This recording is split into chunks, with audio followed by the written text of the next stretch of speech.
The community near Broad and Erie has a story you may not know. Beckoning for them to follow, Black walked down Dell Street. Tales of death and rebirth that had been lost on the street until an author named Solmon Jones found them. I could see it in my mind's eye because it just never goes away. The discovery made when Jones looked in the mirror and into his past, took what he saw and wrote a fictional novel called Pipe Dreams. Sign it to John. It's gritty, it gets you into a different world, and it makes you sit up and take notice. It's a very compelling, absorbing story. The characters are interesting. A make-believe murder mystery about three people, all homeless crack addicts. A thick stream of cream-colored smoke shot through the glass tube. This was the hit Clarice had never gotten before. The ghost that she would chase until she'd reached the end of her road, either in needless death or in hopeless surrender to the crack demon. A pitiful existence Solmon Jones once lived near the corner of Broad and Erie. It feels odd to be back here because, you know, I've made every effort to just avoid this area. It makes me sad to just remember, you know, being out here, being hungry, being broke, being high. An off and on 8-year habit trapped a young man from a good home that valued education. Honor student. Yes. Smart. Yes.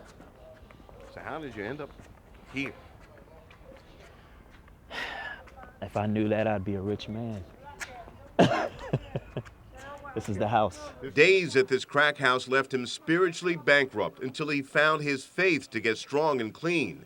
In the book, Jones uses this same crack house to set up the plot by setting up one of the characters. He walks in on something that he didn't really plan for, which was somebody being set up and eventually murdered in this house. Although he never saw anyone killed here, Jones avoided it for 5 years until tonight. The spirit of it is the same. You can feel it? Yeah.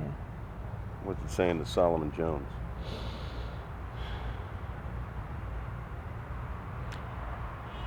Nothing.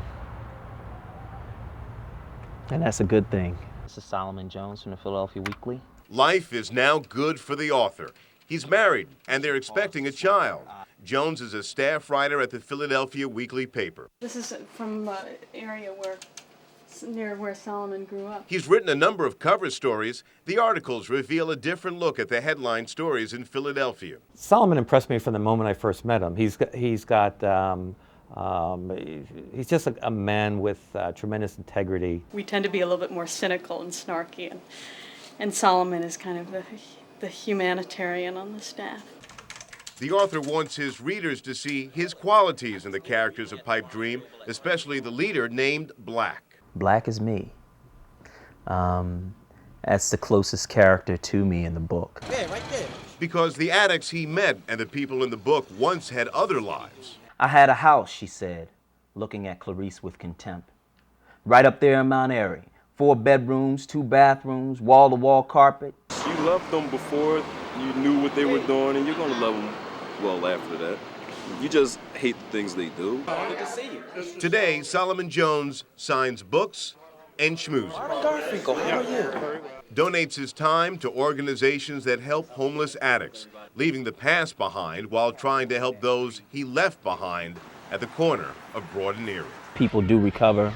I want them to know that people do come back and that, you know, there's hope for anybody. If there was hope for me, then there's hope for anybody.